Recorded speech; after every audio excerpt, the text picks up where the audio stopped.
উপস্থিত আত-তাকওয়া মসজিদ গাজীপুর এর সম্মানিত মুসল্লিবৃন্দ,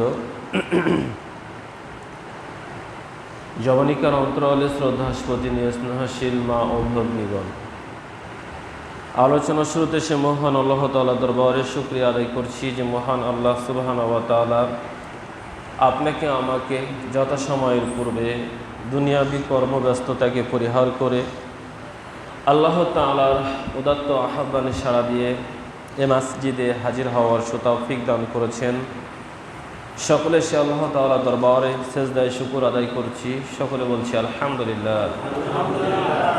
দুরুদ ও সালাম বর্ষিত হোক রাসূলের প্রতি। সকলে বলি আল্লাহুম্মা সাল্লি আলাইহি আল্লাহুম্মা বারিক আলাইহি। সম্মানিত উপস্থিতি, আমি আপনাদের সম্মুখে সূরাতুন নিসা এর 108 নম্বর আয়াতের আংশিক তেলাওয়াত করে শুনিয়েছি এবং রাসূল সাল্লাল্লাহু আলাইহি ওয়াসাল্লামের জবানি হতে বুখারীর 3490 নম্বর হাদিসটি বর্ণনা করে শুনিয়েছি। তেলাওয়াতকৃত আয়াত ও বর্ণিত হাদিসকে কেন্দ্র করে আমি আমার আজকের দিনের আলোচনার বিষয় নির্ধারণ করেছি গোপন পাপ এবং তা থেকে বাঁচার উপায়।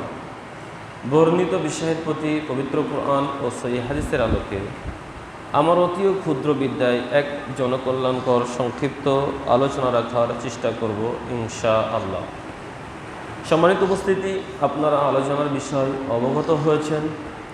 আলোচনার বিষয় হচ্ছে গোপন পাপ, যে পাপ মানুষ গোপনে করে এবং তা থেকে বাঁচার উপায়।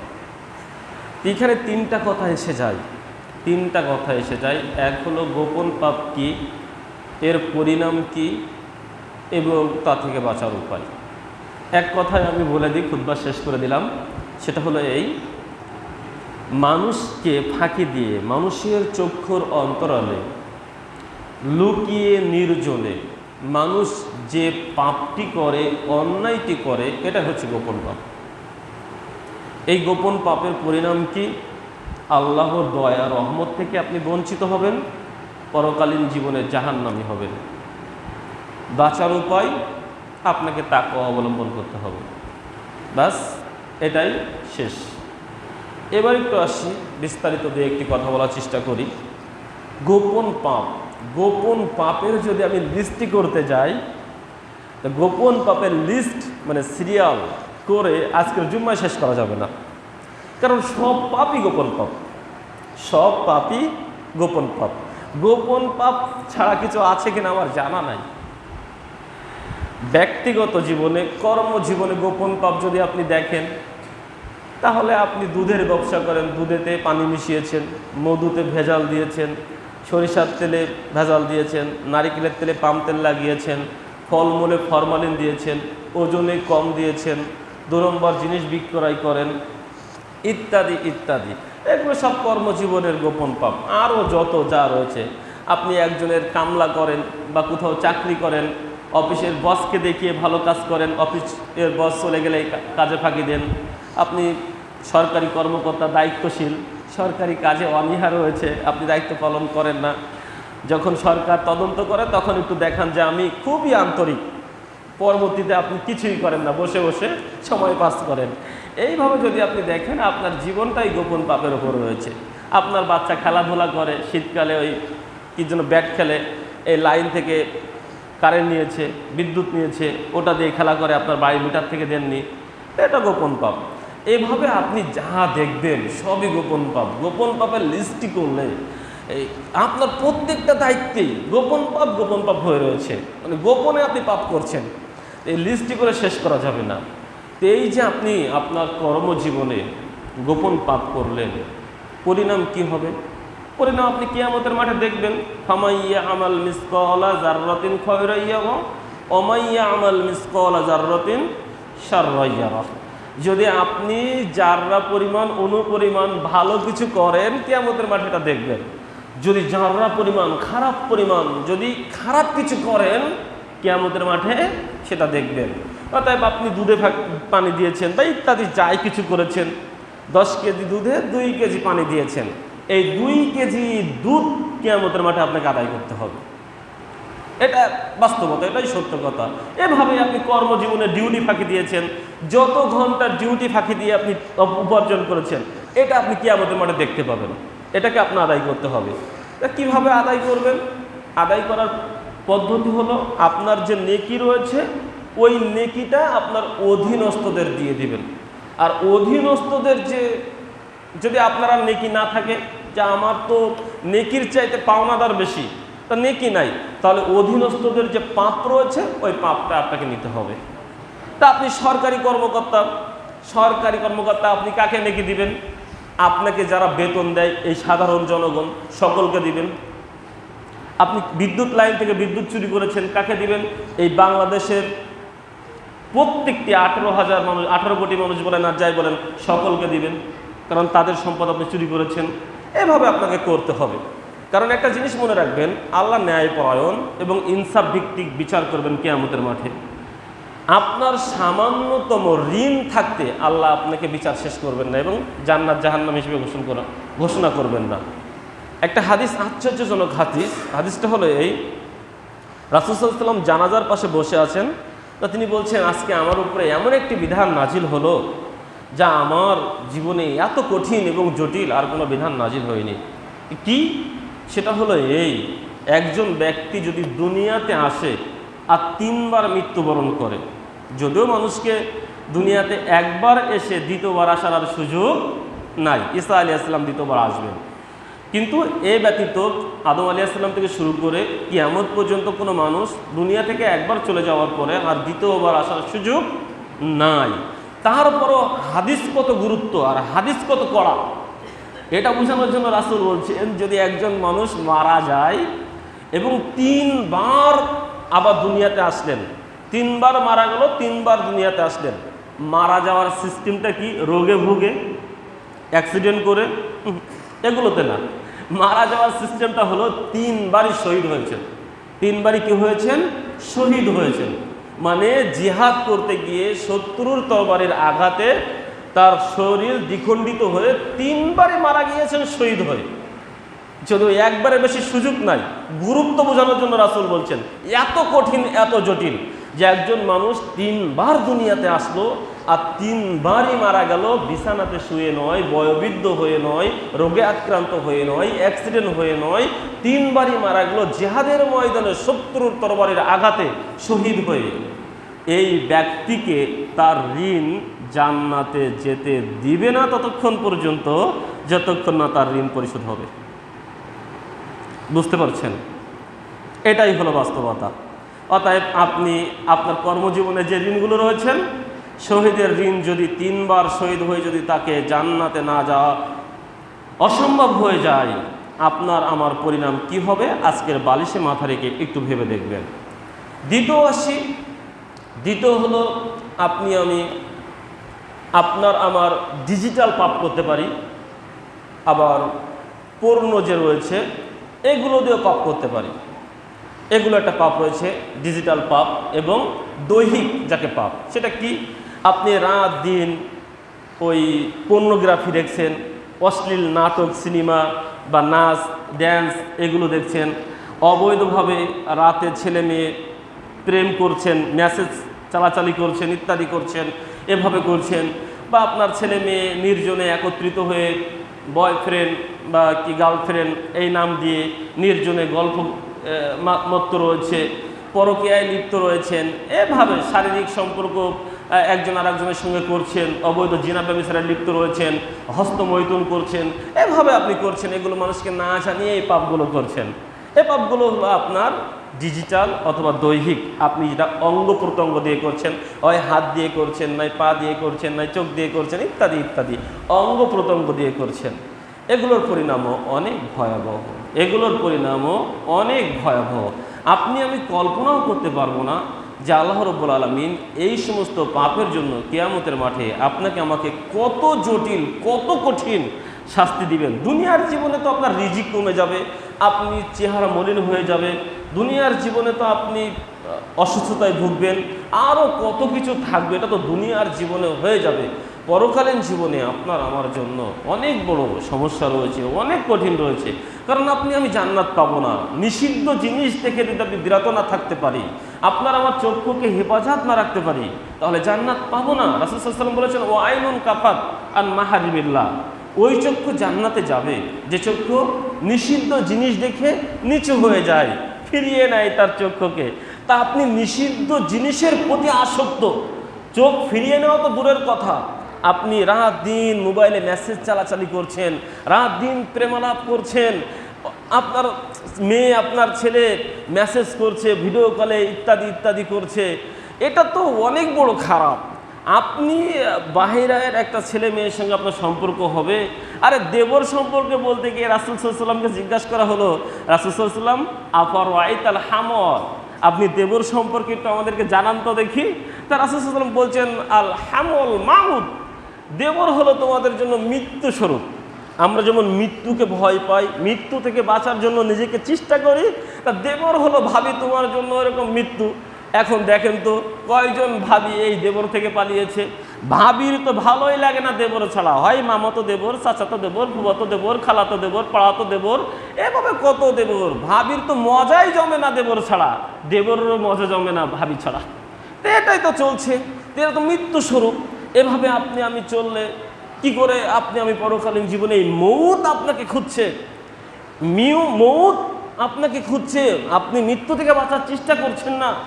এই ভাবি দেবর নামক এই যে অবৈধ সম্পর্ক, অবৈধ কথা, অবৈধ রিলেশন, এই যে এগুলো তো আপনাকে আমাকে কি করছে, ওই মাউত জাহান্নামে নিক্ষেপ করছে। তাছাড়া আপনার আমার ছেলে মেয়ে নির্জনে একত্রিত হচ্ছে, প্রেমালাপ করছে, মোবাইলে টিকটক করছে, মোবাইলে মেসেজ করছে, রাত 12টা বেজে গিয়েছে, আপনার ছেলে ব্যস্ত রয়েছে অন্য মেয়ের সাথে, আপনার মেয়ে ব্যস্ত রয়েছে অন্য ছেলের সাথে। অথচ নবী বলছেন, যখন কোনো নির্জনে একজন ছেলে অথবা একজন মেয়ে নির্জনে একত্রিত হয়, ইল্লা সালিসুহুমুশ শাইতান, তাদের তৃতীয় জন হয় শয়তান। আপনার ছেলে আপনার মেয়ে নির্জনে, ফোনে হোক, মেসেঞ্জারে হোক, কোনো পার্কে হোক, ইত্যাদি যে কোনো জায়গায় হোক, একত্রিত হয়েছে নির্জনে। তো কোনো ছেলে মেয়ে, সেটা বিবাহিত অবিবাহিত যে কেউ হতে পারে, নির্জনে, অবিবাহিত বিবাহিত যে কোনো ছেলে মেয়ে নির্জনে একত্রিত হয়েছে, আমাদের রাসূল বলছেন ওই দুইজনের মাঝে আর একজন রয়েছে, তৃতীয় জন। এই তৃতীয় জনকে শয়তান। এখন শয়তান যার তৃতীয় জন, সে তাকে দিয়ে কি জান্নাতের পথে নিয়ে যাবে? জান্নাতুল ফেরদাউস উচ্চ মাকাম দিয়ে দিবে? সে তাকে জাহান্নামে আস্তা করে নিক্ষেপ করবে, এমন পর্যায়ে নিয়ে যাবে জাহান্নামে তাকে যেতেই হবে। কিছুদিন আগে একটা ভিডিও আপনারা দেখেছেন আমার চাইতে বেশি, আমি যখন দেখেছি, আশা করি অনেকেই দেখেছেন, আবার অনেকে নাও দেখতে পারেন। একজন মেয়ে কি ধর্ষিতা হয়েছে, 3 ঘন্টা যাবত তাকে ধর্ষণ করা হয়েছে। আলহামদুলিল্লাহ, আমি ধর্ষণের বিরুদ্ধাচরণ করছি না। আমার কথা হলো, আমি পূর্বেও অনেক বক্তব্য বলেছি, ধর্ষণের বিচার চাইতে হবে কেন? ধর্ষণের বিচার চাইতে হবে কেন? ধর্ষণের বিচার করতে হবে। কারণ 1450 বছর আগে এ ফয়সালা হয়ে গিয়েছেন, চাওয়ার কি আছে যে ধর্ষণের বিচার করো, ধর্ষণের বিচার করো, ধর্ষণের ফাঁসি চাই, এটা চাওয়ার কি আছে? ধর্ষণের বিচার করতে হবে, এটা রাসূল বলে গিয়েছেন, এটা আল্লাহ প্রদত্ত বিধান। যদি বিবাহিত হয় তাহলে তাকে ইট পাথর মেরে হত্যা করতে হবে, যেটা আপনি করতে পারবেন না, এটা করবে রাষ্ট্রীয় সরকার। যদি সে না করে তারাই দায়ী থাকবে। এ নিয়ে একটু আগে আলোচনা হচ্ছিল। আপনার আমার এই ক্ষমতা নেই, এখতিয়ারও নেই, এই জন্য করতে পারবো না। আমার প্রতিবাদ করার ক্ষমতা রয়েছে, এটুকুই আমার জন্য শেষ। যার হাতে ক্ষমতা রয়েছে, যিনি আইন প্রয়োগ করেন, তিনি ধর্ষণের বিচার করবেন। যদি না করেন, কিয়ামতের মাঠে তিনিই দায়ী হবেন। যাক, আমি বলতে চাচ্ছিলাম যে ধর্ষণ হয়েছে। এখন প্রথম কথা হলো, ধর্ষণের বিচার তো দিত। প্রথম কথা হলো, আপনি বলছেন আমার মেয়েটা ঘুরতে যাওয়ার নাম করে চলে গেল। তা ওই ছেলেটার সঙ্গে দেখা হয়েছে 7 দিন আগে, বয়ফ্রেন্ডের সাথে ঘুরতে গিয়েছে। আপনার যুবতী মেয়ে বয়ফ্রেন্ডের সাথে ঘুরতে গেল, 7 দিনের পরিচিত এক যুবকের সাথে, এই নিরাপত্তা কি ইসলাম দিয়েছে? আপনাকে বলেছে আপনার মেয়ে এই যুবকের সাথে ঘুরতে যেতে হবে? একজন মেয়ে, একজন নারী, একজন স্ত্রী তার মাহারাম ছাড়া ঘর থেকে বের হতে পারে না। আর আপনার মেয়ে চলে গিয়েছে 7 দিন আগে এক যুবকের সঙ্গে দেখা, তার সাথে রাত 12টায় কোনো এক জায়গায়। আপনি ভাবলেন কি করে? আগে এই বিচার তো করা লাগে, এই বিচার তো আগে করা লাগে। আপনার মেয়ে যায় কি করে? আপনার অনুপস্থিতিতে, আপনার জিম্মাদারিত্ব ছাড়া আপনার মেয়ে যায় কি করে। যাক, অনেক কথা বেড়ে যাবে। মূলত বলতে চাচ্ছিলাম, এই যে দৈহিক বা ডিজিটাল যে পাপাচার রয়েছে, এই যে গোপনে যেগুলো আমরা করি, নির্জনে গিয়ে করি, পিতামাতাকে ফাঁকি দিয়ে করি, মানুষজনকে ফাঁকি দিয়ে করি, এই পাপাচারের পরিণাম হলো জাহান্নাম। এ থেকে আমাদেরকে বাঁচতে হবে। এরপরে আপনি আরেকটা জিনিস দেখতে পারেন, আমরা ইবাদতের ক্ষেত্রেও গোপন পাপ করে থাকি। ইবাদতের ক্ষেত্রে গোপন পাপ কি? লোক দেখানো ইবাদত, এটা হলো গোপন পাপ। দেখতেই মনে হচ্ছে আল্লাহু আকবার, কত যে সলাতি, আলহামদুলিল্লাহ, একেবারে কপাল কালো হয়ে গিয়েছে। সলাত আদায় করে আলহামদুলিল্লাহ, কপাল কি হয়ে গেছে? কালো হয়ে গিয়েছে। কিন্তু আল্লাহ কি বলছেন সূরা মাউনের 4, 5, 6 নম্বর আয়াতে, ফাওয়াইলুল লিল মুসাল্লিন আল্লাযীনা হুম আন সালাতিহিম সাহুন আল্লাযীনা হুম ইউরাউন, যে আমি মুসল্লির জন্য কি রেখেছি? ওয়াইল নামক জাহান্নাম রেখেছি। আমি মুসল্লির জন্য ভোগান্তি রেখেছি, ওয়াইল রেখেছি। তাহলে যিনি মুসল্লি, যিনি সালাত আদায় করেন, তার জন্যই জাহান্নাম। কেন? সে উদাসীন ছিল সালাতে, সে লোক দেখানো সালাত আদায় করতো। এই জন্য রাসূল সাল্লাল্লাহু আলাইহি ওয়াসাল্লাম বলছেন, কিছু মানুষের কর্মজীবন, ইবাদত বন্দিকে দেখলে মনে হবে যে সে জান্নাতি, অথচ সে জাহান্নামী। আবার কিছু মানুষের ইবাদত বন্দিকে দেখলে মনে হবে যে হয়তো জাহান্নামী, কিন্তু আসলে সে জান্নাতি। অতএব যে মানুষটি তার ইবাদত করলো মানুষকে দেখানোর জন্য, আপনি হজ করেছেন, কেন? আপনাকে মানুষ আলহাজ বলবে। আর যদি আলহাজ না বলে তাহলে তো খবর আছে। এই মসজিদে এখন একটা অনুষ্ঠান হবে, আপনাকে দাওয়াত দিয়েছি, আপনার নামের আগে আলহাজ লিখি নাই, ওই পোস্টার বাতিল। হুজুর পোস্টার করে ফেলেছি 5,000, চলতো না। আমার নামের আগে আলহাজ না হলে আমি 20,000 টাকা দিতাম, ওটার পাইতাম না। জাস্ট এটাই। এই যে লোক দেখানো ইবাদত, আপনি দান করছেন 1 লাখ টাকা, কিসের জন্য? মার হাওয়া নেওয়ার জন্য। তো এটা তো বড় ফিতনা। এই যে লোক দেখানো ইবাদত, এটা হলো গোপন একটা পাপ। প্রকাশ্যে দেখছে মানুষ আপনি দান করছেন, প্রকাশ্যে দেখছে আপনি সিয়াম পালন করছেন, প্রকাশ্যে দেখছে আপনি সালাত আদায় করছেন, প্রকাশ্যে আপনি হজ করছেন, কিন্তু বাস্তবতায় আপনি সবগুলো রিয়া করছেন, আপনি সব কিছু করছেন লোক দেখানো ইবাদত। আর এটাই হলো সবচেয়ে বড় পাপ। আর এই পাপের পরিণাম তো জাহান্নাম, পূর্বেই শুনেছেন। এবং এই পাপটি এত বড় পাপ যা দাজ্জালকে আমরা ভয় পাই, তাই না? দাজ্জালের ফিতনাকে ভয় পাই। রাসূল সাল্লাল্লাহু আলাইহি ওয়াসাল্লাম দাজ্জালকে এত ভয় পাওয়ার কথা বলেছেন যে আয়েশা রাদিয়াল্লাহু তাআলা আনহা বলছেন যে আমি রাসূল সাল্লাল্লাহু আলাইহি ওয়াসাল্লামকে সালাত আদায় করতে দেখেছি, কিন্তু এমনটি হয় নাই যে আমি দেখিনি যে তিনি দাজ্জালের ফিতনা থেকে আল্লাহর কাছে আশ্রয় চাননি। অতএব রাসূল সাল্লাল্লাহু আলাইহি ওয়াসাল্লাম যখনই সালাত আদায় করেছেন তখনই বলেছেন কি, আল্লাহুম্মা ইন্নী আউযু বিকা মিনাল মাসিহিদ দাজ্জাল, এটা তিনি বলেছেন। তাহলে দাজ্জালের ফিতনা হলো সবচেয়ে ভয়ঙ্কর ফিতনা।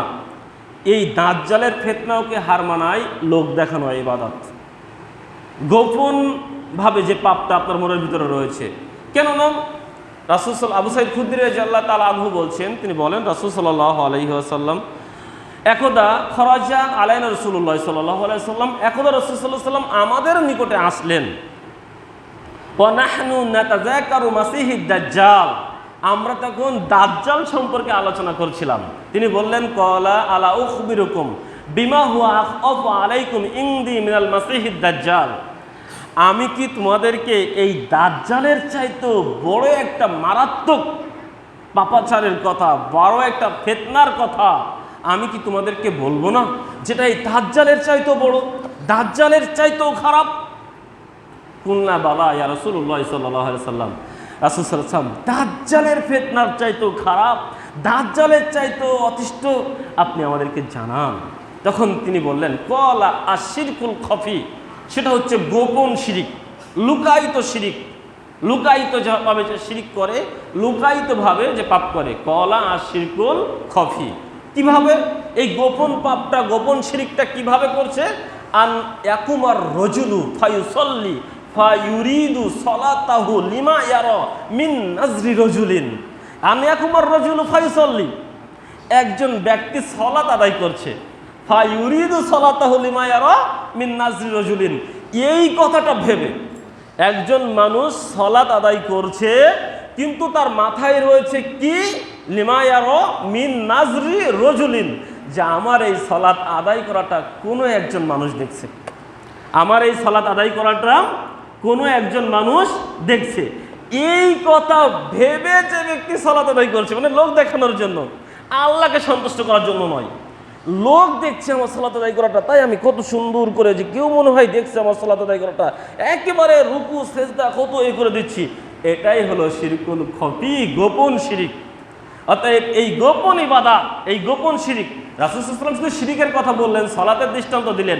এভাবে আপনার সিয়াম, হজ, যাকাত ইত্যাদি, দান, সাদকা, জিকির, আজগার, অনেকে দেখবেন সুবহানাল্লাহ সুবহানাল্লাহ সুবহানাল্লাহ কইতেই আছে, অথচ তার দ্বারা পৃথিবীতে এমন কোনো অন্যায় নাই যা হয় না। অথচ হাতে তাসবিহ, ঘাড়ে রুমাল, মাথায় পাগড়ি, কত কি রয়েছে। তো এইভাবে পৃথিবীতে যত লোক দেখানোর জন্য যাই করছেন, সব কিছু হলো গোপন, লুকায়িত শিরিক, লুকায়িত পাপ। এবং এটা দাজ্জালের ফিতনার চাইতেও খারাপ, এটা দাজ্জালের চাইতেও ভয়ঙ্কর। এটা আপনাকে আমাকে মনে রাখতে হবে এবং এগুলো থেকে আপনাকে আমাকে বিরত থাকতে হবে। সম্মানিত উপস্থিতি, অতএব বলতে চাচ্ছিলাম, গোপন পাপ আপনার আমার জন্য মারাত্মক একটি ব্যাধি এবং এ থেকে বেঁচে থাকা আপনার আমার জন্য অতীব জরুরি। গোপন পাপের সিরিয়াল করলে আপনি আমি সারাদিন বিশাল এক লিস্টি করতে পারবো। তবে শুধু আপনাকে এটাই বলবো, আপনি চক্ষুকে এড়িয়ে যে অন্যায়টা করেন, ওটাই হচ্ছে গোপন পাপ। আপনি এমন একটা কর্ম করছেন যা আপনার অন্তরে বাধা সৃষ্টি করে। গোপন পাপের একটা সংজ্ঞা আপনাকে আমি দিয়ে যাচ্ছি, এর আওতায় যা পড়বে সবই গোপন পাপ। যে পাপটি বা যে কাজটি, যে কথাটি, যে কর্মটি করতে আপনার অন্তরে বাধা সৃষ্টি করে এবং আপনি জনসম্মুখে করতে লজ্জা পান, এটাই হলো গোপন পাপ। বুঝতে পারছেন? যা করতে বলতে আপনার অন্তরে সামান্য বাধা সৃষ্টি করে এবং আপনি জনসম্মুখে করতে লজ্জা পান, সেটাই হচ্ছে গোপন পাপ। অতএব এই জাতীয় যত গোপন পাপ রয়েছে, আমরা যাবতীয় গোপন পাপ থেকে আমরা বিরত থাকবো। আল্লাহ আমাদেরকে হেফাজত করুক, সকলে বলে আল্লাহুম্মা আমিন। সম্মানিত উপস্থিতি, আমরা গোপন পাপ থেকে বাঁচার অনেকগুলো উপায় বলতে পারি, তবে সবচেয়ে বড় যে প্ল্যাটফর্ম আমি বলবো সেটা হচ্ছে আপনার যে মসজিদের নামটা দিয়ে রাখছেন না, নেম প্লেট, আর তাকওয়া জামে মসজিদ, এই তাকওয়া যদি থাকে তাহলে গোপন পাপ কোনটা আর কোনটা গোপন পাপ না, করলে কি হবে, এত বিস্তারিত জানার প্রয়োজন নয়। যদি আপনার আমার ভিতরে তাকওয়া থাকে, আল্লাহ ভীতি থাকে, পরহেজগারিতা থাকে, তাহলে পৃথিবীর কোনো পাপ আপনাকে আমাকে স্পষ্ট করতে পারবে না। আপনি আমি আল্লাহ ভীতি অর্জন করেছি, আমার ভিতরে আল্লাহর ভয় রয়েছে, আমি কি ওজনে কম দেব? আমি আল্লাহকে ভয় করি, আমি কি ফলে ফরমালিন মিশিব? আমিও আল্লাহকে ভয় করি, আমি কি আমার কর্ম ডিউটি ফাঁকি দেব? আমি আল্লাহকে ভয় করি, আমার মালিক মহাজন আমার উপরে একটা দায়িত্ব দিয়েছেন, সেখান থেকে আমি কিছু চুরি চামারি করে নিব? কখনোই সম্ভব নয়, কারণ আমি আল্লাহকে ভয় করি। অতএব আল্লাহ ভীতি একমাত্র উপাদান, একমাত্র মাধ্যম যা আপনাকে আমাকে দুনিয়ার সকল পাপ থেকে হেফাজত করতে পারে, সকল পাপ থেকে হেফাজত করতে পারে। আর একটা কথা হলো এই, আল্লাহ তাআলা আপনাকে আমাকে দুনিয়াতে যত ইবাদত দিয়েছেন না, সকল ইবাদত দিয়েছেন আপনাকে আমাকে তাকওয়াশীল করার জন্য। এই আপনি আমি আজকে মসজিদে এসেছি, এর মূলে রয়েছে তাকওয়া। পৃথিবীতে এমন কোনো ইবাদত নেই যে ইবাদত করবেন অথচ তাকওয়া নেই আর আপনার সেই ইবাদত কবুল হবে, এমন কোনো ইবাদতের সংজ্ঞা আমার জানা নেই, এমন কোনো কর্ম, কথা, কাজ আমার জানা নেই। যদি আপনার জানা থাকে আপনি সালাতের পরে আমাকে জানাতে পারেন যে হুজুর এই কাজটা তাকওয়া নেই, তবে করলে আপনি নেকি পাবেন, জানাইতে পারেন। পৃথিবীতে এমন কোনো কর্মকাজ ইত্যাদি কিচ্ছু নেই, তাকওয়াহীন আমল আল্লাহর কাছে অগ্রহণীয়। আল্লাহ সব সময় চেয়েছেন সকল ইবাদত দিয়ে আপনাকে আমাকে তাকওয়াশীল করার জন্য। আমি এই জন্য বলে থাকি, আমরা বছরে দুইটা ঈদ পালন করি, একটা হলো ঈদুল ফিতর, একটা হলো ঈদুল আজহা। এই দুইটা ঈদ করার জন্য আমাদের কত ত্যাগ দিতে হয়, একটা মাস আপনাকে আমাকে সিয়াম থাকতে হয়। আমরা জ্যৈষ্ঠের দিনে দেখেছি, বৈশাখের দিনে দেখেছি, সারাদিন আমরা গ্রাম্য মানুষ, আমাদের এলাকায় একজন মানুষ, সে কি করছে, রোদে ধান কাটছে, তৃষ্ণায় বুকটা ফেটে যাচ্ছে, দুপুরের পরে বুকের উপরে ঠান্ডা বাতাস কিছু চাপিয়ে রেখেছে, ভিজা কাপড় চাপিয়ে রেখেছে, কিন্তু তার সামনে ঠান্ডা পানি রয়েছে, খাদ্য রয়েছে, ও খাচ্ছে না, কারণ সিয়াম রয়েছে, যে আল্লাহর উপরে সিয়াম ফরজ করেছে, ও খাচ্ছে না। এই ত্যাগটা করছে, এই ত্যাগের বিনিময়ে আমরা ঈদুল ফিতর করছি। তা আমরা বলছি যে এই রমজান মাস এত ত্যাগ এত কষ্টের মাধ্যমে কেন আমার এই ইবাদত করতে হবে? আল্লাহ এ দিয়ে কি চেয়েছেন? আল্লাহ তো বলে দিয়েছেন, ইয়া আইয়ুহাল্লাযীনা আমানু কুতিবা আলাইকুমুস সিয়ামু কামা কুতিবা আলাল লাযীনা মিন ক্বাবলিকুম লাআল্লাকুম তাত্তাকুন। যে আমি সিয়াম পূর্ববর্তী ব্যক্তিদেরও দিয়েছিলাম, তোমাদেরকেও দিয়েছি, একটাই উদ্দেশ্য, লাআল্লাকুম তাত্তাকুন, যাতে করে তোমরা আল্লাহ ভীতি পরহেজগারিতা আনয়ন করতে পারো। এই কুরবানি করলাম, আপনি আমি দেখেন এই অর্থের জন্য কি না করি, রাতের ঘুম পর্যন্ত হারাম করে দিয়েছি, রাতে ঘুম পর্যন্ত করি না, মিল ফ্যাক্টরিতে দায়িত্ব পালন করছি, ড্রাইভিং করছি, কত কি করছি, অথচ এই টাকা অর্জনের জন্য কি না করছি, সেই টাকা অর্জন করলাম 10,000, 20,000, 50,000, 1 লাখ টাকা দিয়ে ছাগল, গরু, উট ইত্যাদি ক্রয় করে আল্লাহর নামে কুরবানি দিচ্ছি, দিয়ে আমি কিছু খাচ্ছি আর অন্যদের মাঝে বিলিয়ে দিচ্ছি। আমার এত উপার্জন, এত শখের টাকা, যে টাকা উপার্জন করতে গিয়ে রক্তকে পানি করেছি, যেটা রোদে ভিজেছি, রোদে পড়েছি, বৃষ্টিতে ভিজেছি, তারপরে আমি অর্থ নিয়েছি, সেই অর্থ আল্লাহর পথে বিলিয়ে দিচ্ছি, কুরবানি করছি, অন্যদেরকে খাওয়িয়ে দিচ্ছি। এখানে আল্লাহ কি বলেছেন? সূরা হজের 37 নম্বর আয়াত দেখেন, লা ইয়ানালাল্লাহু লুহুমুহা ওয়ালা দিমাউহা ওয়ালাকিন ইয়ানালুহু তাকওয়া মিনকুম, যে তোমরা যে কুরবানি করো এর কোনো গোশত মাংস আমার নিকটে পৌঁছায় না, শুধু পৌঁছায় তোমাদের তাকওয়া, আল্লাহ ভীতি।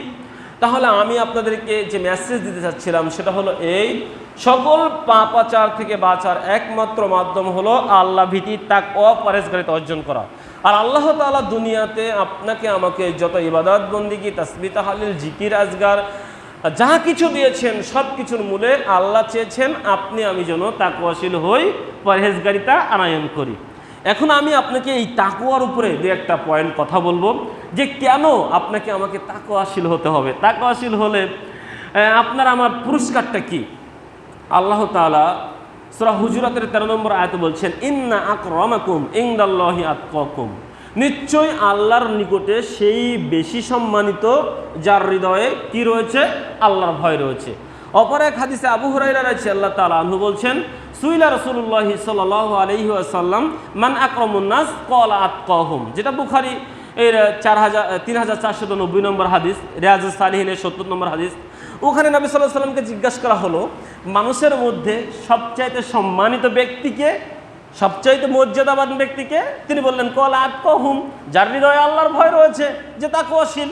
তাহলে কোরআনের আয়াত এবং হাদিস দিয়ে আমরা সুস্পষ্ট জানতে পারলাম, কোনো মানুষ যদি দুনিয়া এবং পরকালে সম্মানিত হতে চায়, মর্যাদাবান হতে চায়, তাহলে তাকে কি হতে হবে?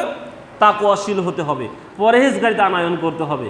আল্লাহ তাআলা সূরা বাকারার 194 নম্বর আয়াতে বলছেন, ফা'লামু আন্নাহু লা ওয়া'লামু আন্নাল্লাহা মা'আল মুত্তাকিন, নিশ্চয় আল্লাহ তাআলা ফাইন্নাল্লাহা ইউহিব্বুল মুত্তাকিন, সূরা আলী ইমরানের 76 নম্বর আয়াতে বলছেন, নিশ্চয় আল্লাহ ভালোবাসেন তাদেরকে যারা মুত্তাকি। আর আল্লাহ বলছেন ওয়া'লামু আন্নাল্লাহা মা'আল মুত্তাকিন, আল্লাহ তাদের সাথে রয়েছেন যারা মুত্তাকি। অতএব দুটি আয়াত আপনাকে পাশাপাশি শোনালাম এই কারণে, সূরা বাকারার 194 নম্বর আয়াত এবং সূরা আলী ইমরানের 76 নম্বর আয়াত, যে দুটি আয়াত বলছেন আল্লাহ তাদের সাথে আছে। কাদের সাথে? যারা মুত্তাকি, যারা পরহেজগার। অপর আয়াতে বলছেন আল্লাহ ভালোবাসেন কাদেরকে? যারা মুত্তাকি, যারা পরহেজগার, যাদের তাকওয়া রয়েছে। তাহলে এই কথা দিয়ে আমি আপনাকে বোঝাতে চাচ্ছিলাম, যদি আপনি চান আল্লাহর দয়া, আল্লাহর রহমত আপনার সাথে থাকুক, আপনাকে মুত্তাকি হতে হবে। যদি আপনি চান আল্লাহর ভালোবাসা আপনার সাথে থাকুক, আপনি আল্লাহর ভালোবাসা পেতে চান, আপনাকে মুত্তাকি হতে হবে, তাকওয়াশীল হতে হবে।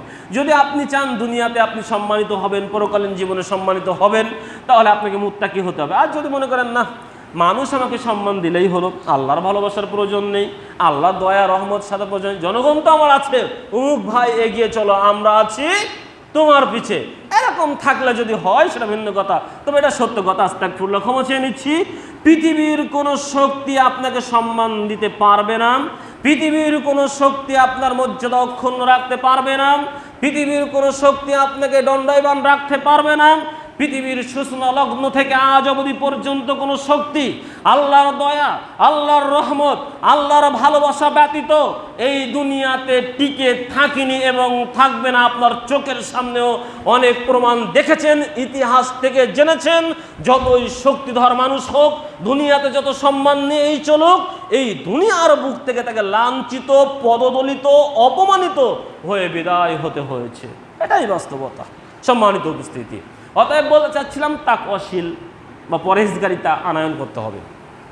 যদি করেন তাহলে কি হবে? সূরা তালাক 4 নম্বর আয়াত, ওমাই ইয়াত্তাকিল্লাহ ইয়াজআল্লাহু মিন আমরিহি ইসরা। আল্লাহ বলছেন ওমাই ইয়াত্তাকিল্লাহ ইয়াজআল্লাহু মিন আমরিহি ইসরা। তোমরা আমাকে ভয় করো, আল্লাহকে ভয় করো, আল্লাহ তোমাদের সকল পথ, সকল কাজকর্ম কি করে দিবেন? সহজ করে দিবেন, সহজ করে দিবেন। আপনি এত পেরেশানি নিয়ে আছেন কেন? এত প্রেসার নিয়ে আছেন কেন? শুধু আপনি আল্লাহকে ভয় করেন, আল্লাহ দায়িত্ব নিয়েছেন। সূরা তালাক 4 নম্বর আয়াত। না আপনি কোরআনের আয়াত মিথ্যা প্রতিপন্ন করবেন, নাউজুবিল্লাহ। আপনি তাকে অবলম্বন করেন, আল্লাহ আপনার কাজ সহজ করে দেবে। আল্লাহ বলছেন সূরা তালাক 2 এবং 3 নম্বর আয়াত, ওমাই ইয়াত্তাকিল্লাহ ইয়াজআল লাহু মাখরাজা। যে ব্যক্তি আল্লাহকে ভয় করে, ইয়াজআল লাহু মাখরাজা, আল্লাহ ওই ব্যক্তির জন্য মুক্তির পথ বের করে দেন। সুবহানাল্লাহ। শুধু তাই নয়, এই দুনিয়াতে আপনি আমি কিসের জন্য ছুটছি? ভালো কিছু খেতে হবে, তাই না? এই ভালো কিছু খাওয়ার জন্য গোশ খেতে হবে, ফ্রাই খেতে হবে, ইত্যাদি ইত্যাদি, আরও ফালুদা খেতে হবে, আমি নাম জানি না, ইত্যাদি, আমার অত নাম জানা নাই। তবে ভালো কিছু খেতে হবে, এটাই হলো মূল। ভালো কিছু খেতে হবে, আমার সন্তানকে খাওয়াতে হবে, মালটা খাওয়াতে হবে, আঙ্গুর খাওয়াতে হবে, আপেল খাওয়াতে হবে, আরও নাম না জানা অনেক কিছু খাওয়াতে হবে, ইলিশ মাছ কিনতে হবে। এই ভালো কিছু রিজিকের আশায় আপনি আমি ছুটতেছি, রাত দিন একাকার করে দিয়েছি। আল্লাহর ইবাদতের খোঁজ নেই, সলাতের খোঁজ নেই, সিয়ামের খোঁজ নেই, দানের খোঁজ নেই, জাকাতের খোঁজ নেই, হজের খোঁজ নেই, মানুষের সাথে ভালো ব্যবহার করার সুযোগ নেই। দিন রাত ছুটতেছি, ভাবতেছি কি এখন জুম্মার দিনে যাব, এখন যদি রোডে থাকি 10 টাকার ভাড়া 20 টাকা হয়ে যাবে, কারণ এখন আর গাড়ি নাই। এখন ব্যবসা প্রতিষ্ঠানে থাকলে এই ফাঁক 200, এখানে 500 টাকা লাভ করতে পারবো, এখান থেকে আমি ভালো কিছু করতে পারবো, ভালো কিছু খাইতে পারবো। এই ভালো রিজিকের জন্য, খাওয়ার জন্য আপনি আমি আল্লাহর ইবাদত থেকে গাফেল। আপনি ওই যে পূর্বে বললাম, দুধে ভেজাল কেন দিচ্ছেন? একটু রোজগার বেশি হবে। ফরমালিন কেন দিচ্ছেন? রোজগার বেশি হবে। আপনি ইত্যাদি ওজনে কেন কম দিচ্ছেন? বেশি হবে। এইভাবেই তো আপনি চুরি চামারি কেন করছেন? আপনার অর্থ উপার্জন বেশি হবে, রুজি বেশি হবে। এজন্যই তো আপনি যে এতগুলো পাপ করছেন, গোপন পাপ কেন করছেন? আপনার রুজির জন্য। আপনি টাকা চান, রুজি চান, খেতে চান। আল্লাহ কি বলছেন?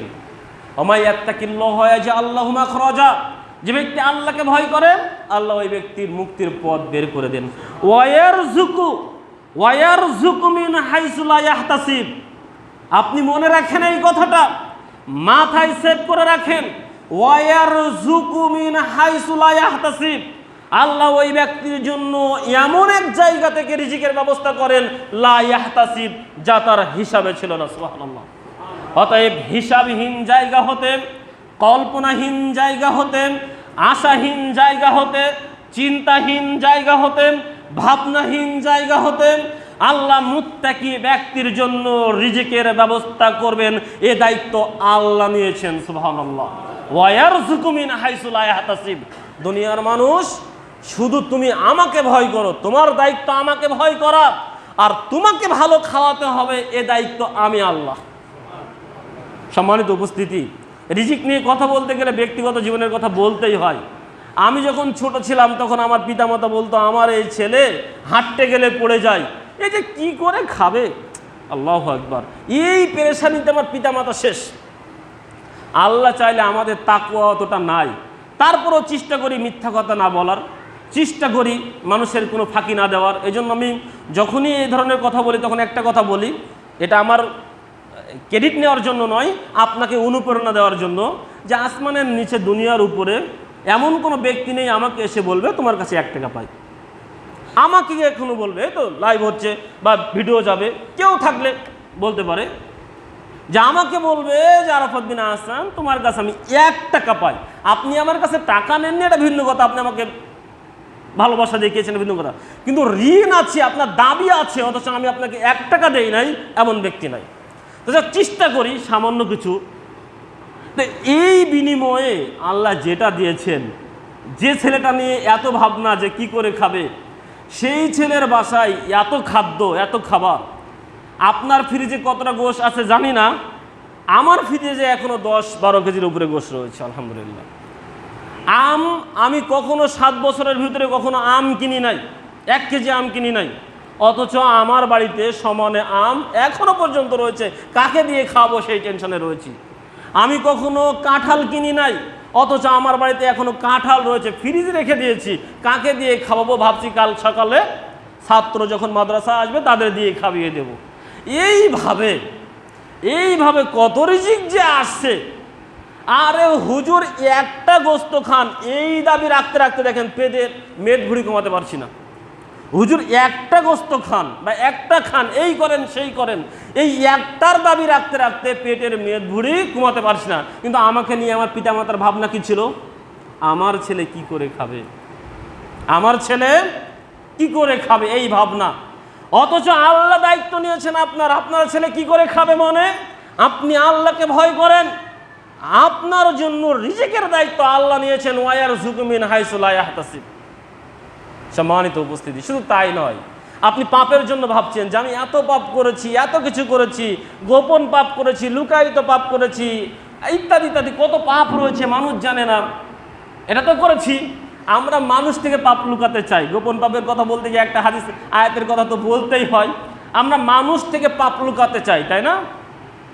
কিন্তু আল্লাহ থেকে লুকাতে চায় না। এই জন্য আল্লাহ বলছেন সূরা নিসার 108 নম্বর আয়াত, ইয়াস্তাকফুনা মিনান নাসি ওয়ালা ইয়াস্তাকফুনা মিনাল্লাহ ওয়া হুয়া মাআহুম, যে তারা মানুষের কাছ থেকে তাদের অপরাধ লুকাতে চায়, কিন্তু আল্লাহ থেকে তাদের পাপ লুকাতে চায় না। ওয়ালা ইয়াস্তাকফুনা মিনাল্লাহ, আল্লাহ থেকে লুকাতে চায় না, কিন্তু লুকাতে চায় কাদের কাছে?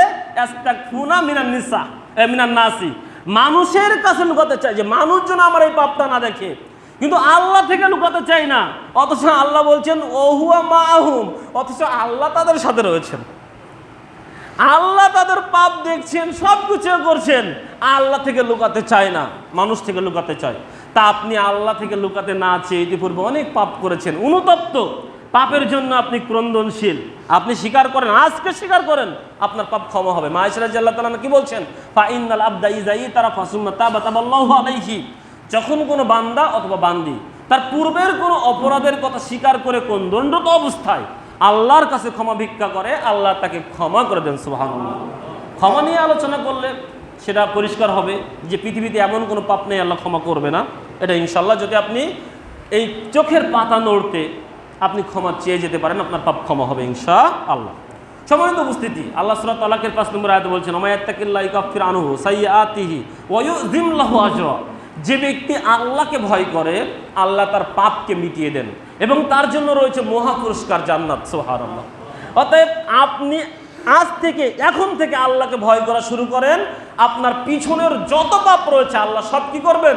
একেবারে মিটিয়ে দিবেন এবং আপনার জন্য পুরস্কার রেখেছেন জান্নাত। সূরা রহমান 46 নম্বর আয়াত, আল্লাহ কি বলছেন? ওয়ালিমান খাফা মাকামা রাব্বিহি জান্নাতান, যে ব্যক্তি আল্লাহকে ভয় করে, ওয়ালিমান খাফা মাকামা রাব্বিহি জান্নাতান, যে ব্যক্তি আল্লাহকে ভয় করে কিয়ামতের সেই বিভীষিকাময়ের কথা স্মরণ করে আল্লাহর মুখোমুখি হয়ে কাঠ গড়াতে দাঁড়াতে ভয় পায়, আল্লাহর মুখোমুখি হয়ে আসামির কাঠ গড়াতে দাঁড়াতে ভয় পায়, ওয়ালিমান খাফা মাকামা রাব্বিহি জান্নাতান, এই ভীতু সন্ত্রস্ত হৃদয়ের জন্য আল্লাহ রেখেছেন জান্নাতান, 2টি জান্নাত। সুবহানাল্লাহ। তাহলে আপনাকে আমাকে শুধু একটু ভীতু হতে হবে, আপনাকে একটু আল্লাহ ভীতি আনয়ন করতে হবে যে একটা কাজ করছেন, ভাবতে হবে আহা কেউ দেখছে না, কেউ দেখছে না। ওই পূর্বের আয়াত বলছি, আল্লাহ আমার সাথে রয়েছেন, আল্লাহ দেখছেন।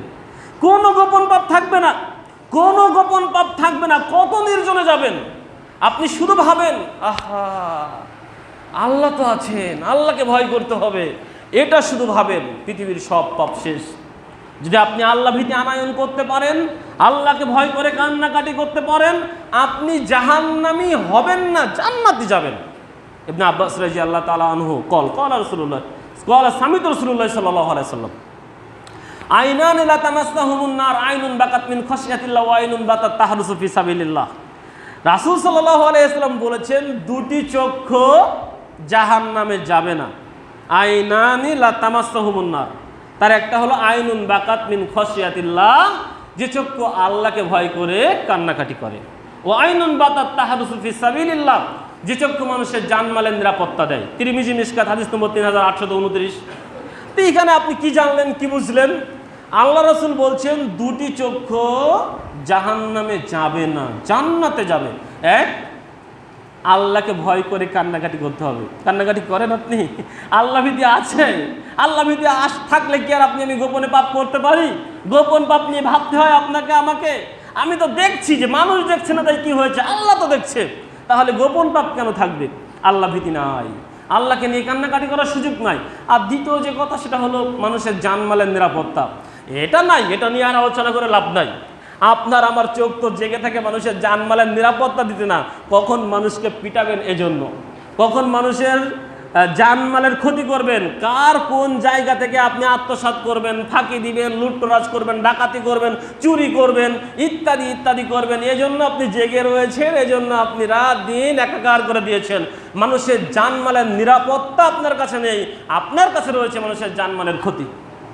সম্মানিত উপস্থিতি, অতএব বলতে চাচ্ছিলাম দুটি চক্ষুর একটি চক্ষু হলো এই, আপনাকে আল্লাহকে ভয় করতে হবে, আল্লাহকে ভয় করে কান্নাকাটি করতে হবে।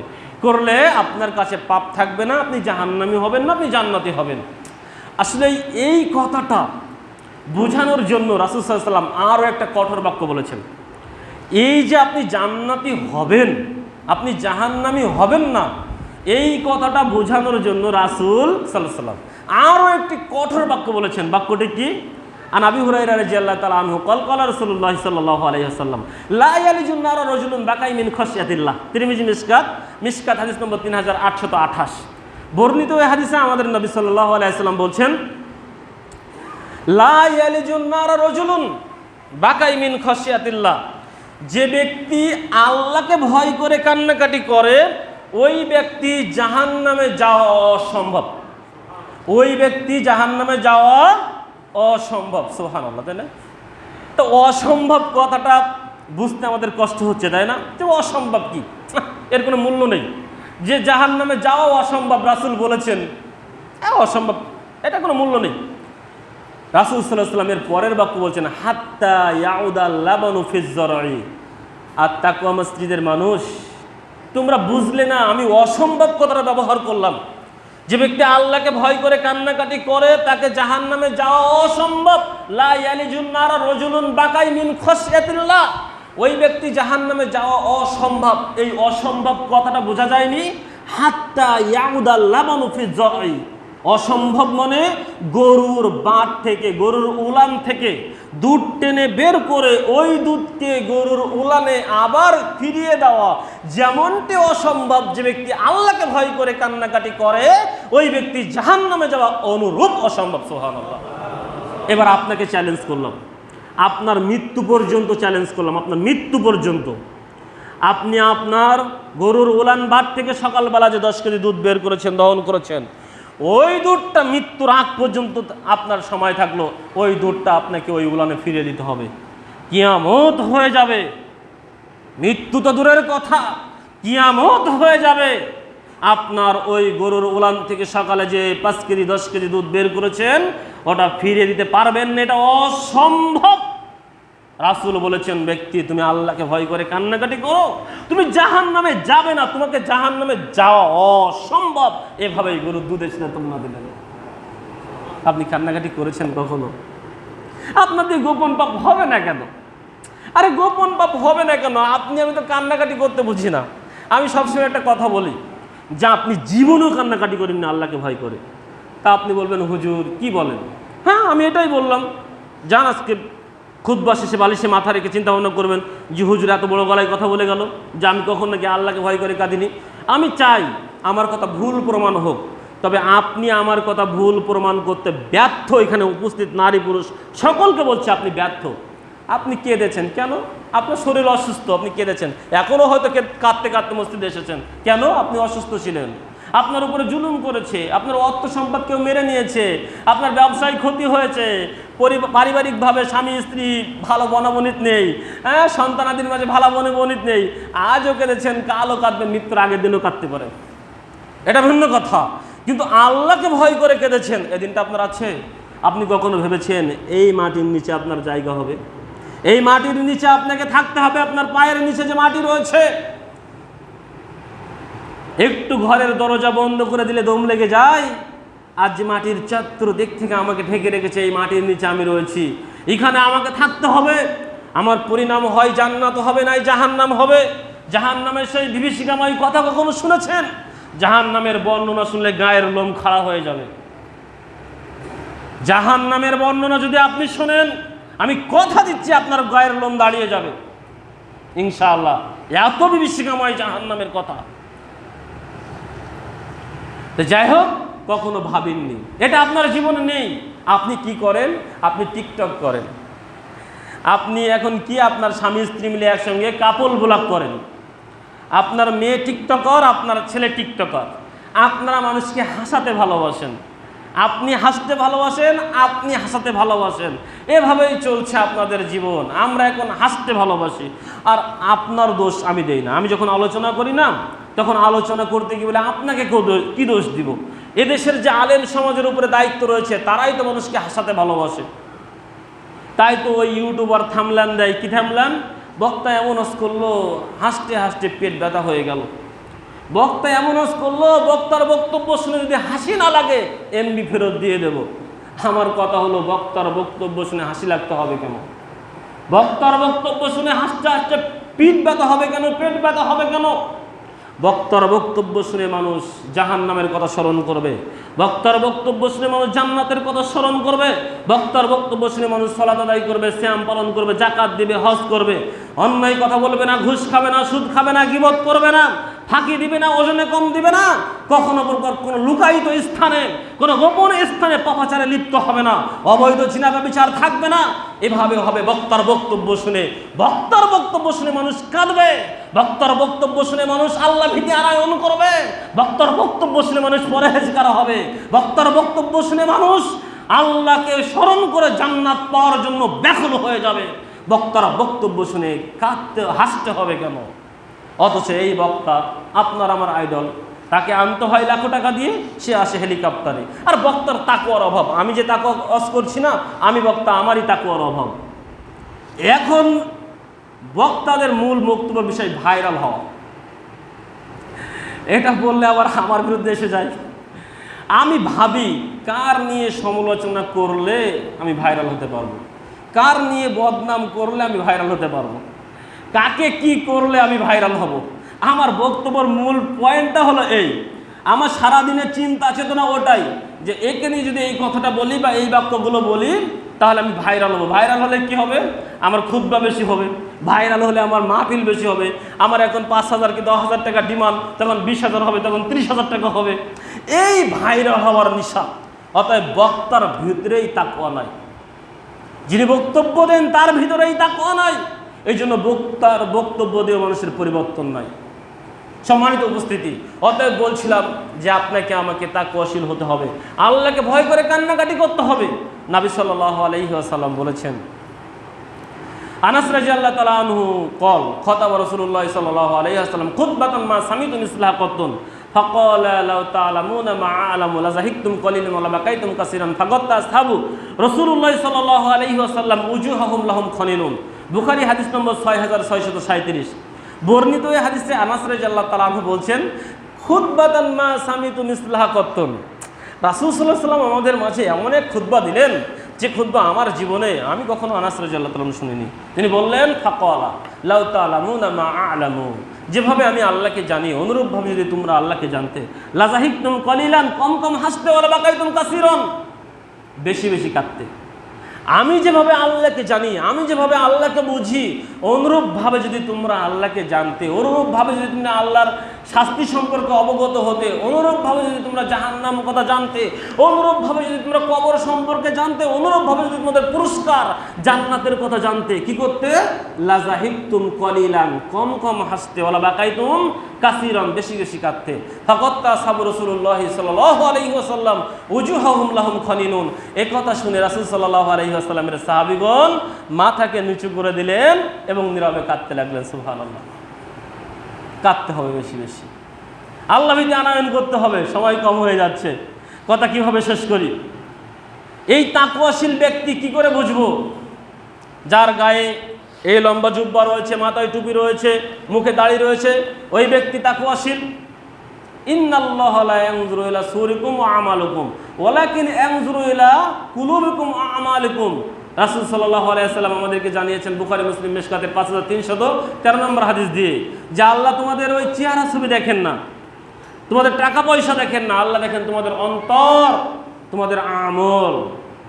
অতএব এই লিবাস দিয়ে আপনি আমি তাকওয়ার পরিচয় দিতে পারি না। বিষয়ে অনেক কথা রয়েছে। তাকওয়া থাকে এইখানে, আর তাকওয়া হা হুনা, তাকওয়া হা হুনা, তাকওয়া হা হুনা। তাকওয়া থাকে এইখানে এইখানে, ওয়াইশির ইলা সাদরিহি, এই চামড়ার ভিতরে, এই সদরের মধ্যে চামড়া দিয়ে ঢাকা, এখানেই রয়েছে তাকওয়া। অতএব আপনি আমি লিবাস দিয়ে তাকওয়া আনয়ন করতে পারবো না। তাহলে মুখে যিনি বললাম আমি হজ করেছি, যাকাত দিয়েছি, ইত্যাদি ইত্যাদি আরো অনেক কিছু, ওই ব্যক্তি তাকওয়াশীল না? ওই ব্যক্তি তাকওয়াশীল কি করে হতে পারে? ওয়ামিনান নাসি মান ইয়াকুলু আমান্না বিল্লাহি ওয়া বিল ইয়াউমিল আখির ওয়া মা হুম বিমুমিনিন।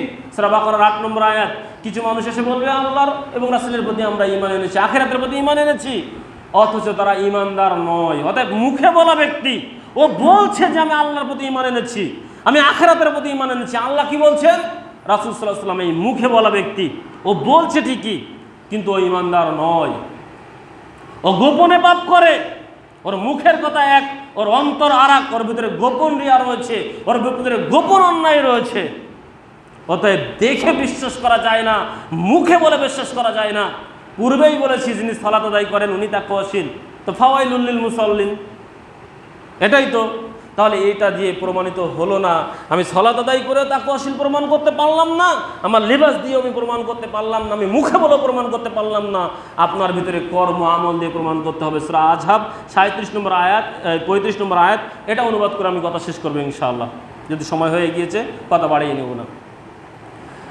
আপনি আমি সকলেই জানি আল্লাহ বলছেন ইন্নাল মুসলিমিনা ওয়াল মুসলিমাতি, প্রতিজন মুসলমান নারী পুরুষ, অল মুমিনিনা ওয়াল মুমিনাতি, প্রতিজন মুমিন নারী ও পুরুষ, অল কানিতিনা ওয়াল কানিতাতি ওয়াস সাদিকিনা ওয়াস সাদিকাতি, প্রতিজন আল্লাহর দিকে মনোনীত, আল্লাহর দিকে আবেগী নারী ও পুরুষ, ওয়াস সাদিকিনা ওয়াস সাদিকাতি, প্রতিজন সত্যবাদী নারী ও পুরুষ, ওয়াস সাবিরিনা ওয়াস সাবিরাতি, প্রতিজন ধৈর্যশীল নারী ও পুরুষ, অল খাশিঈন অল খাশিয়াতি, প্রতিজন বিনয়ী নম্র ভদ্র আখলাক চরিত্রের অধিকারী নারী ও পুরুষ, অল খাশিঈন অল খাশিয়াতি, অল মুতাসাদ্দিকিন অল মুতাসাদ্দিকাতি, প্রতিজন আল্লাহর পথে অধিক দানকারী নারী ও পুরুষ, অল মুতাসাদ্দিকিন অল মুতাসাদ্দিকাতি ওয়াস সাইমিন ওয়াস সাইমাতি, প্রতিজন অধিক সিয়াম পালনকারী নারী ও পুরুষ, ওয়াজ যাকিরিন আল্লাহ কাসীরা ওয়াজ যাকিরাতি, অল হাফিজিনা ফুরুজাহুম ওয়াল হাফিজাতি, প্রতিজন লজ্জা স্থানের হেফাজতকারী নারী ও পুরুষ,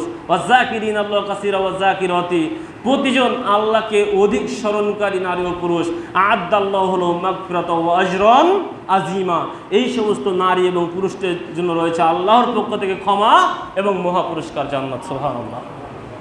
একটা হাদিসের কথা বলি, সূরা তিরমিজির 616 নম্বর হাদিস।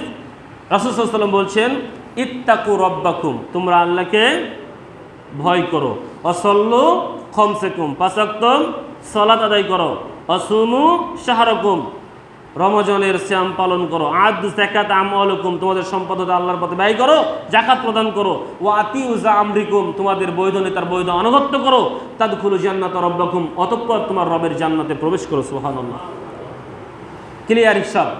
আল্লাহকে যত সম্ভব ভয় করেন, গোপন পাপ থাকবে না, 5 ওয়াক্ত সালাত আদায় করেন, রমজানের সিয়াম পালন করেন, তারপরে কি বললাম, আপনার সম্পদ হতে ব্যয় করেন, বৈধ নেতার বৈধ আনুগত্য করেন। কথাই কথা বাড়ে, শেষ করা যায় না, কথাই কথা বাড়ে। বর্তমান সময়ে সবচেয়ে বড় ফিতনা হলো আনুগত্য। এই আনুগত্য নেই বিধায় পরিবারে শান্তি নেই, সমাজে শান্তি নেই, রাষ্ট্রে শান্তি নেই, বিশ্বে শান্তি নেই, শুধুমাত্র আনুগত্য নেই বিধায় সবাই আমরা নেতা। এই মসজিদেও দেখেন কত নেতা আছে, একজন দাঁড়িয়ে একটা কথা বলেন আর এক নেতা দেখবেন দাঁড়িয়ে যাবে আপনার বিরুদ্ধচারণ করার জন্য। অতএব এখন সবাই নেতা, আনুগত্য নেই, পরিবারে আনুগত্য নেই, সমাজে নেই, রাষ্ট্রে নেই, বিশ্বে নেই। অতএব প্রত্যেকটা জায়গায় এই আনুগত্যহীনতার কারণে, এই রহমত থেকে আমরা দূরীভূত হওয়ার কারণে, এই রহমত আমাদের মাঝ থেকে উঠে যাওয়ার কারণে আমরা আজ অশান্তির দাবানলে দাওয়া দাওয়া করে চলছি। আল্লাহ রাব্বুল আলামিন আপনাকে আমাকে সকলকে, যেহেতু সময় শেষ হয়ে গেছে, সকলকে গোপন পাপ থেকে বেঁচে থাকার তৌফিক দান করুক। গোপন পাপ থেকে বেঁচে থাকার সবচেয়ে বড় অবলম্বন সেটা হলো আল্লাহ ভীতি। এই আল্লাহ ভীতি যেন আমরা আনয়ন করতে পারি, আল্লাহ তৌফিক দান করুক। এ দাবি এবং দোয়া আল্লাহর দরবারে পেশ করে আজকের দিনের সংক্ষিপ্ত আলোচনা এখানে শেষ করছি। আকাউলি হাজা, আস্তাগফিরুল্লাহ ওয়া লাকুম। আসসালামু আলাইকুম ওয়া রাহমাতুল্লাহ।